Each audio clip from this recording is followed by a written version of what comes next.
दोस्तों, आज की वीडियो में हम जानेंगे शेर शाह सूरी के बारे में। शेर शाह सूरी ने बहुत थोड़े से वक्त के लिए ही हुकूमत की थी, लेकिन उस थोड़े से वक्त में ही शेर शाह सूरी ने पूरे भारत की तस्वीर बदल दी थी। शेर शाह सूरी ने भारत पर सिर्फ 4 से 5 साल ही हुकूमत की थी, लेकिन उन्हीं 4 से 5 सालों में उन्होंने कुछ ऐसे काम किए जो आज तक नहीं भूले जा सकते।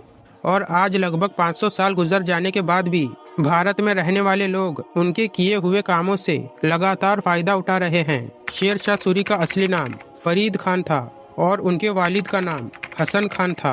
वो एक ऐसे कबीले में पैदा हुए थे जो नस्ली तौर पर अफगानिस्तान के इलाके से ताल्लुक रखता है।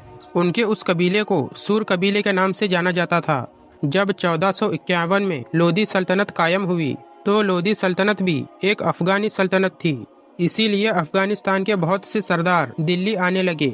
लोधी सल्तनत के दौर में अफगान से दिल्ली आने वाले सरदारों में शेर शाह सूरी के दादा इब्राहिम सूरी भी थे। कुछ वक्त गुजर जाने के बाद लोधी सल्तनत के बादशाह इब्राहिम लोधी ने शेर शाह सूरी के वालिद हसन खान के कामों से खुश होकर उन्हें एक बड़ी जिम्मेदारी सौंपी और उन्हें बिहार के एक इलाके सासाराम की जागीर अता कर दी। अब सासाराम का पूरा इलाका शेर शाह सूरी के वालिद यानी हसन खान के पास था और वही उस पूरे इलाके की देख रेख किया करते थे। शेर शाह सूरी के वालिद की 4 बीवियां थी और उन 4 बीवियों से उनके 8 बेटे थे और उन सभी बेटों में से सबसे ज्यादा होशियार और सबसे ज्यादा बहादुर फरीद खान यानी शेर शाह सूरी ही थे।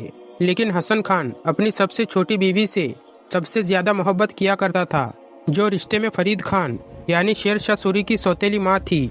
और वो शेर शाह सूरी की बहादुरी और होशियारी की वजह से शेर शाह सूरी की वो सौतेली माँ शेर शाह सूरी से हसद और नफरत भी किया करती थी। शेर शाह सूरी अभी थोड़े ही समझदार हो पाए थे कि उनकी सौतेली माँ ने उनके खिलाफ अंदरूनी तौर पर साजिशें करना शुरू कर दी थी। अपनी सौतेली माँ की वजह से घर में होने वाले अंदरूनी झगड़ों से परेशान होकर शेर शाह सूरी ने बहुत कम उम्र में ही अपना घर छोड़ने का फैसला किया। शेर शाह सूरी सबसे पहले जौनपुर पहुंचे और जौनपुर के नवाब के यहाँ नौकरी करने लगे। शेर शाह सूरी ने जौनपुर में पढ़ाई लिखाई सीखी, घुड़सवारी सीखी और तलवारबाजी करना भी सीख लिया। जौनपुर के बाद शेर शाह सूरी बिहार पहुंचे और बिहार के नवाब खान लोहानी के यहाँ नौकरी करने लगे। एक बार शेर शाह सूरी नवाब खान लोहानी के साथ शिकार करने के इरादे से जंगल में टहल रहे थे और अचानक से ही इन दोनों का सामना एक शेर से हुआ। शेर को देखते ही नवाब खान लोहानी घबरा गए, लेकिन शेर शाह सूरी ने अकेले ही उस शेर का मुकाबला किया और कुछ वक्त के अंदर ही उस शेर के टुकड़े करके नवाब खान लोहानी के सामने पेश कर दिए। नवाब खान लोहानी फरीद खान यानी शेर शाह सूरी से इतने खुश हुए कि उन्होंने फरीद खान को अपने रियासत में अपना करीबी आदमी बना लिया और फरीद खान को एक नया नाम भी दिया और वो नाम था शेर शाह सूरी। नवाब खान लोहानी के करीबी बन जाने के बाद बिहार की पूरी रियासत शेर शाह सूरी के अंडर में आ गई थी। नवाब खान लोहानी की पूरी रियासत का सारा कामकाज शेर शाह सूरी ही संभाला करते थे। सन 1526 में ज़हीरुद्दीन मोहम्मद बाबर ने हिंदुस्तान में मुगल सल्तनत की बुनियाद रखी और लोधी सल्तनत का हिंदुस्तान से खात्मा किया, तो शेर शाह सूरी भी बाबर की बहादुरी और होशियारी को देखकर बहुत इंस्पायर हुए और उन्होंने भी मुगलों की इताअत कबूल कर ली। कुछ दिनों के अंदर ही अपने हुनर को साबित करते हुए शेर शाह सूरी ने मुगल फौज में अपनी एक अच्छी पोजीशन हासिल कर ली थी। लेकिन शेर शाह सूरी एक आज़ाद किस्म के इंसान थे, इसलिए उनके दिल ने उन्हें बाबर के अंडर में रहकर काम करने की ज्यादा दिनों तक इजाज़त नहीं दी और वो मुगल फौज को छोड़कर नवाब खान लोहानी के यहाँ बिहार चले गए। बहुत से लोगों का ये भी मानना है कि शेर शाह सूरी का किसी बात को लेकर ज़हीरुद्दीन बाबर से झगड़ा हो गया था, जिसकी वजह से शेर शाह सूरी ने मुगल फौज को छोड़कर बिहार वापस जाने का फैसला किया था। शेर शाह सूरी जब वापस बिहार पहुंचे तो उस वक्त नवाब खान लोहानी का इंतकाल हो चुका था और बिहार रियासत की पूरी बागडोर नवाब खान लोहानी के बेटे के पास थी।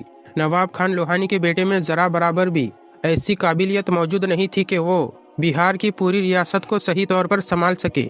इसी वजह से शेर शाह सूरी ने पूरी बिहार रियासत की बागडोर अपने हाथों में ले ली और खुद ही पूरी बिहार रियासत को चलाने लगे। शेर शाह सूरी के इस कदम से बंगाल के नवाब महमूद शाह बहुत नाराज हुए और उन्होंने शेर शाह सूरी के ऊपर हमला करने के इरादे से एक फौज रवाना की लेकिन बंगाल के नवाब को इस जंग में बड़ी बुरी तरह से शिकस्त हुई। धीरे धीरे कुछ दिनों के अंदर ही आसपास के सारे नवाबों और बड़े बड़े जागीरदारों को ये एहसास हो चुका था कि शेर शाह सूरी कोई आम इंसान नहीं और ना ही इनसे मुकाबला करना इतना आसान काम है। और दूसरी तरफ दिल्ली के मुगल सल्तनत के हालात भी बदल चुके थे। ज़हीरुद्दीन बाबर के इंतकाल के बाद उनका बेटा हुमायूं बादशाह बन चुका था। हुमायूं को जब शेर शाह सूरी की बढ़ती हुई ताकत की खबर हुई तो हुमायूं शेर शाह सूरी के मुकाबले में एक बड़ी फौज लेकर निकला। लेकिन हुमायूं को भी सिर्फ कुछ ही दिनों के अंदर ये एहसास हो गया कि शेर शाह सूरी से अब मुकाबला करना नामुमकिन है। इसलिए हुमायूं ने शेर शाह सूरी से सुलह करने की कोशिश की, लेकिन अब देर हो चुकी थी। शेर शाह सूरी ने हुमायूं को लगातार 2 जंगों में बहुत बुरी तरह से हराया। हुमायूं को अपनी जान बचाने के लिए काबुल के तरफ भागना पड़ा। हुमायूं के भारत छोड़ने के बाद अब पूरी दिल्ली पर भी शेर शाह सूरी का कब्जा हो गया था। दोस्तों, शेर शाह सूरी को हुकूमत करने के लिए बहुत थोड़ा सा वक्त ही मिला था और उनका ज़्यादातर वक्त अपने खिलाफ होने वाली बगावतों को कुचलने में ही गुजर गया था। लेकिन इन तमाम परेशानियों के बावजूद भी शेर शाह सूरी ने इस थोड़े से वक्त में ही भारत देश के लिए ऐसे ऐसे काम किए कि जो भारत देश के इतिहास के बड़े बड़े बादशाह भी ना कर सके।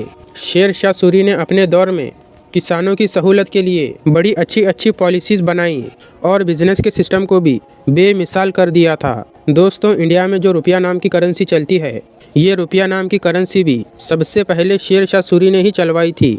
यानी उससे पहले रुपया नाम की इस देश में कोई भी करेंसी मौजूद नहीं थी। शेर शाह सूरी ने सिर्फ 4 से 5 साल के अंदर इतना सारा काम कर दिया था कि उनके मुकाबले में दूसरी सल्तनतें इतना काम 100 सालों में भी नहीं कर पाई थी। 1545 में बारूद के कारखाने में आग लग जाने की वजह से शेर शाह सूरी की वफ़ात हो गई थी और उनके वफ़ात के कुछ सालों के बाद ही हुमायूं ने पूरी तैयारी के साथ दोबारा हमला किया और सूरी सल्तनत को ख़त्म करके फिर से मुग़ल सल्तनत को कायम कर दिया।